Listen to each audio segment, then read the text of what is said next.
What if I told you that your body has a literal physical off switch for anxiety, but it's buried so deep inside your core that most people never access it? For years, we've treated trauma and chronic stress as purely mental issues, problems to be solved by talking or medication. But new research into somatic therapy suggests that your nervous system might be holding on to 20 years of fight or flight signals in a single specific muscle group. It's called the psoas.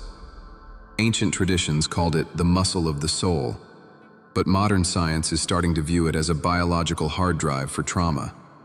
Today, we are going to explore the mechanism of fascial trauma storage, and I'm going to show you the specific, supported release, sometimes called the ancient stretch, that triggers neurogenic tremors to finally discharge that stored energy.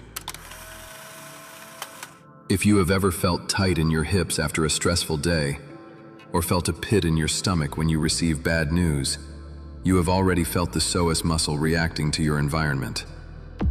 But here is the problem. In our modern world, that reaction often gets stuck. We are told that anxiety is all in your head.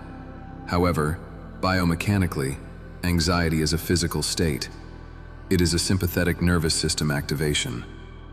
When you experience a threat, whether it's a car accident or just a stressful email from your boss, your body prepares to fight or flee. But if you don't physically fight or run, that mobilization energy has nowhere to go. It gets trapped. In this video, we are going deep into the anatomy of emotion.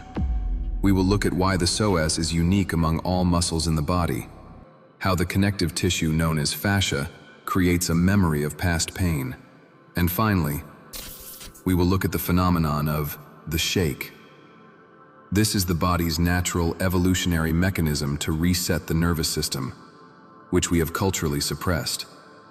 By the end of this video, you will understand how to bypass the conscious mind and access that somatic release. The anatomy of survival, the psoas. To understand why this release works, we first have to understand what the psoas actually is. Most people think of it just as a hip flexor, the muscle that lifts your leg to walk or climb stairs. While that is its mechanical function, its neurological function is much more profound. The psoas is the only muscle in the human body that connects your upper body to your lower body. It attaches to the vertebrae of your lumbar spine, passes through the pelvis, and attaches to the top of your thigh bone. But crucially, it shares a connective tissue attachment point with the diaphragm, your primary breathing muscle. This connection is vital.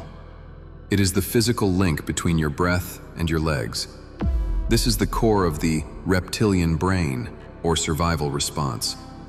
The moment your brain perceives danger, before you even have a conscious thought, your diaphragm contracts to hold breath, and your psoas contracts to pull you into a fetal position to protect your vital organs. This is the start of the flight response. In the wild, a gazelle sees a lion. The psoas contracts, the gazelle runs, the energy is used. In modern life, you get a stressful notification on your phone. Your psoas contracts, your breath shortens, but you sit still. You don't run, you don't fight. You sit in traffic or at your desk. Because you never discharge that energy, the psoas remains in a state of low-grade chronic contraction. Over years or decades, this shortens the muscle. But it does more than just cause back pain. Because of its link to the sympathetic nervous system, a tight psoas sends a constant feedback signal to the brain saying, "We are in danger." It creates a loop. You are anxious because you are tight, and you are tight because you are anxious. To break the loop, we have to look at what is wrapping the muscle, the fascia. Fascia, the body's hard drive. For a long time, medical science ignored fascia, viewing it just as packing material for the organs. We now know that fascia is a sensory organ, arguably the largest sensory organ in the body. It is richer in sensory nerve endings than the muscles themselves. When we talk about issues in the tissues, we are talking about fascial densification. When a muscle like the psoas is chronically contracted due to stress, the fascia surrounding it begins to dehydrate and thicken. It turns from a fluid, gliding suit into a stiff, hardened cast. This is where the concept of fascial trauma storage comes in. Somatic and myofascial approaches propose that this thickened fascia essentially traps the kinetic energy of the fight or flight response. It's like a spring that has been compressed and locked down with glue. This is why talk therapy sometimes hits a wall. You can cognitively understand your trauma. You can rationalize that you are safe. But if your fascia is clamping down on your psoas, your body is screaming that you are under threat. The software, your mind, is updated, but the hardware, your body, is running an old program. To fix this, we can't just stretch the psoas in the traditional sense.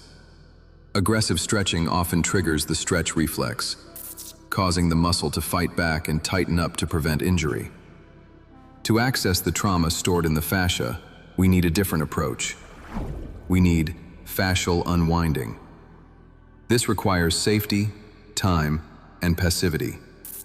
We have to convince the nervous system that it is safe enough to let go of the armor it has been wearing for 20 years.